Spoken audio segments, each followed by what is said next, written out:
Hello, what is up mga moms or sir? Ma'am, ako po si Ralph Cifra, isang visual artist from Manila, Philippines. And today we are going to unbox and review the Marvel Legends Kraven action figure. So here's the packaging. So here's the cardboard, uh, window type packaging. And dito sa likod, you have the description of Kraven with serum powered strength and honed senses that drove him mad. Kraven the Hunter is neither Spider-Man's friend nor foe, but the web slinger might be his only shot at a cure.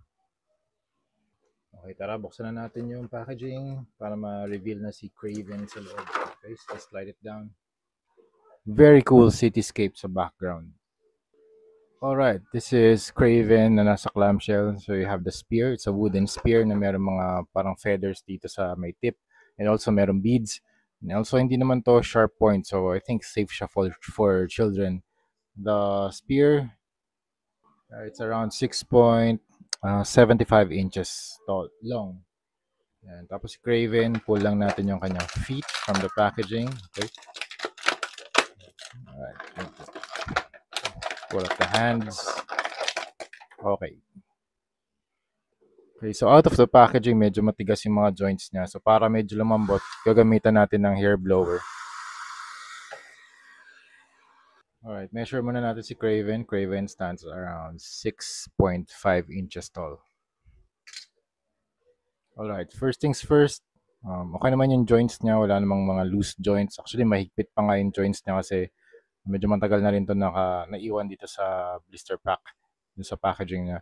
To start with the head has a very angry expression. Look at the eyebrows, very curved eyebrows. Tapos very strong facial expressions. Look at the grinning teeth and mustache. Meron din siyang very large teeth. So para talaga siyang very, yung parang ginagaya niya yung growl ng lion. Tapos you have the hair, black hair, tapos may bangs na naka-extend.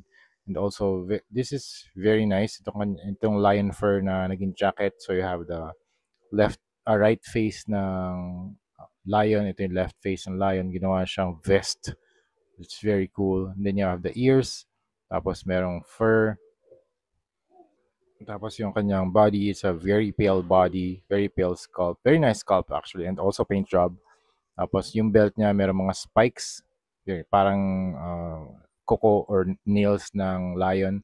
Then you have the black pants. Ganda rin ng paint dito sa kanyang boots. So para ding fangs or teeth ng lion. And also you have the red boots.